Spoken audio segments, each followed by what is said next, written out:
17 kids trapped in a fake audition. India pulls off the greatest chase in World Cup history. And China quietly throws New Delhi a lifeline. Kerala says it's beaten extreme poverty. And the US just handed India more time on Chabahar. Let's unwrap it all. Good morning. Welcome to Top of the Morning by Mint. I'm your host, Nelson John. This is your smart daily briefing on what matters, so you start your day informed and ahead. It's Friday, October 31st. Let's get started.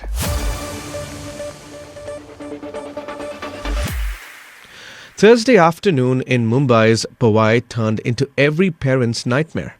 17 children walked into RA's studio thinking they were auditioning for a web series. Instead, they became hostages.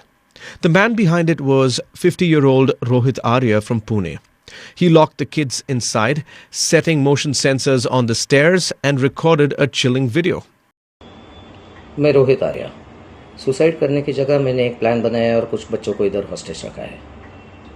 मेरे कुछ ज़्यादा demands नहीं है, बहुत simple demands है, बहुत moral demands है, बहुत एथिकल डिमांड्स है और मेरे कुछ सवाल है। मुझे कुछ लोगों से बात करनी है, उनको सवाल पूछने हैं, उनके जवाब पर अगर मुझे काउंटर क्वेश्चन है तो मुझे काउंटर क्वेश्चन पूछना है, लेकिन मुझे ये जवाब चाहिए। मुझे दूसरा कुछ नहीं चाहिए। ना मैं टेररिस्ट हूँ, ना मेरी बहुत बड़ी पैसों की डिमांड है, कुछ भी पैसों की डिमांड तो है ही नहीं, इमोरल तो बिल्कुल भी नहीं है। सिंपल कॉन्वर्सेशंस करने हैं और जिसके लिए मैं इन बच्चों को हॉस्टेज लिया है। ये मैंने एक प्लान के तहत ही हॉस्टेज लिया है। लेट्स चेंज 4 मैं सच में करने वाला हूँ। अगर जिंदा रहा तो मैं करूँगा, अगर मैं मर गया तो कोई और करेगा, लेकिन होगा ज़रूर। His demands? A conversation. He wanted to speak with former Maharashtra Education Minister Deepak Kesarkar. Here's the thing. Arya wasn't asking for money. He claimed the government owed his firm 2 crore rupees for work done under the Swachhata Monitor project, part of the state's My School, Beautiful School campaign. He'd been protesting for months, staging hunger strikes in Pune, Mumbai and Nagpur. Nothing worked. So Thursday, he tried something else. He called children from across Maharashtra for fake auditions. When parents didn't see their kids come out for lunch at 1:30 p.m., panic set in. Police got the call at 1:45 p.m. What followed was an hour-long standoff. Senior Inspector Jitendra Sonawane tried talking Arya down. Quote unquote, "If you think I will do anything, I will tie my hands and come out. Do whatever to me, but don't do anything to the children," Sonawane told him. While Arya was distracted on the phone, 2 firefighters and 2 officers climbed through a bathroom window from the back of the building. They cut through the grill. When police entered, Arya had an air gun. He also had chemicals stored inside. One shot fired, it hit Arya in the chest. He died at the hospital. All 17 children were rescued, no injuries. But the story gets messier. Education Minister Kesarkar claims he personally gave Arya a check and disputes the 2 crore rupee claim. The department says they paid Arya's firm 9.9 lakh rupees in 2022 for phase 1 of the project. Phase 2 never happened because Arya's proposal was rejected. Then in 2024, authorities say Arya collected unauthorized fees from schools. The investigation continues. 339 runs to win. Defending champions Australia. A knockout match. And the ghosts of past chokes hanging heavy over Indian cricket. Thursday night in Navi Mumbai, something changed. Jemima Rodriguez walked in at 59 for 2. The 25-year-old hadn't even been a guaranteed starter at the tournament's beginning. 4 months of struggle, of being dropped, of wondering if she belonged. All of it came down to this moment. What followed was the knock of her life. 127 not out of 134 balls. But here's the thing about this innings. It wasn't just about the runs. It was about the courage to keep going when Australia's Alyssa Haley dropped her on 82, then again on 106. Captain Harmanpreet Kaur stood alongside her, scoring 89 of 88. Together they added 167 runs for the third wicket.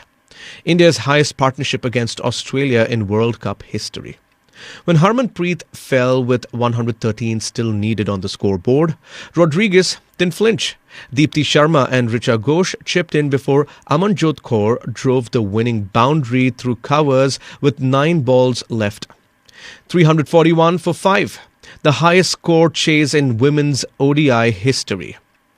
The first time a 300-plus total has been chased down in any World Cup knockout, men's or women's. Australia's 15-match unbeaten World Cup streak ended. India reached their third final since 2017. They'll face South Africa Sunday at the same venue. After years of heartbreak in knockout matches, India finally got over the line. Rodriguez collapsed on the pitch. Tears flowed freely. Today was not about my 100, she said. It was about making India win. China just threw India a lifeline on rare earth magnets. And the timing tells you everything.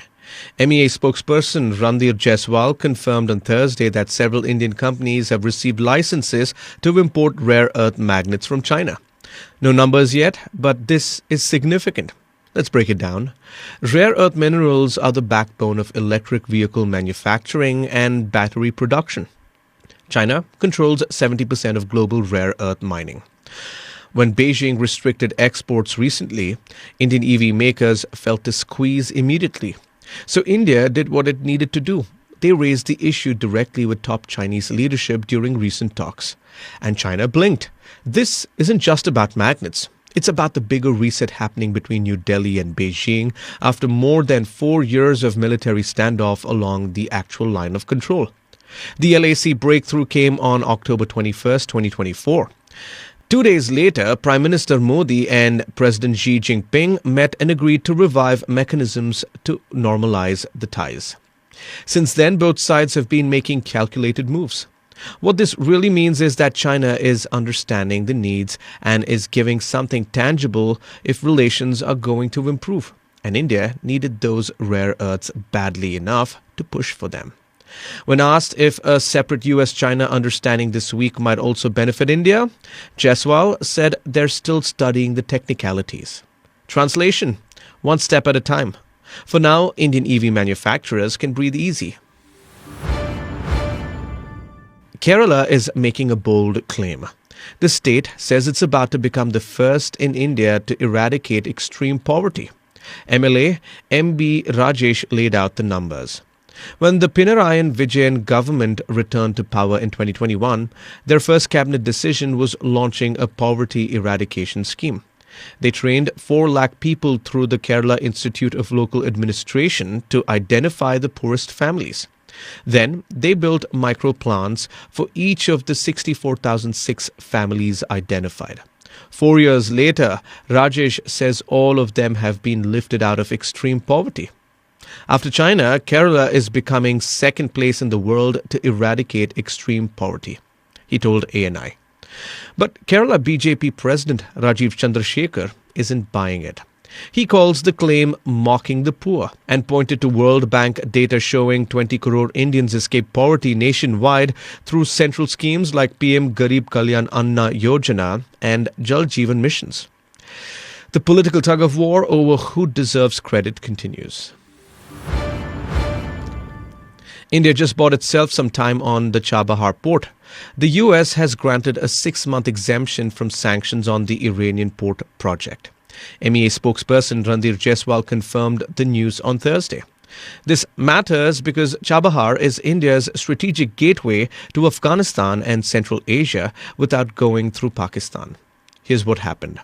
US sanctions on the port kicked in on September 29th as part of Trump's pressure campaign on Iran's nuclear program. India had a waiver back in 2018, but Washington pulled it last month after the Afghanistan government fell. Now, India has 6 months to figure things out, but there's more pressure coming. The Trump administration also announced a 50% tariff on all Indian imports, plus an additional 25% penalty specifically targeting India's purchase of discounted Russian crude oil. Washington says buying Russian oil helps finance the war in Ukraine. India's response? They're studying the implications while continuing to value the partnership with the US. That's all for today. Thank you for joining in. We are eagerly looking forward to our next Top of the Morning episode, which will be packed with the latest news. Until then, this is Nelson John signing off. Have a great weekend.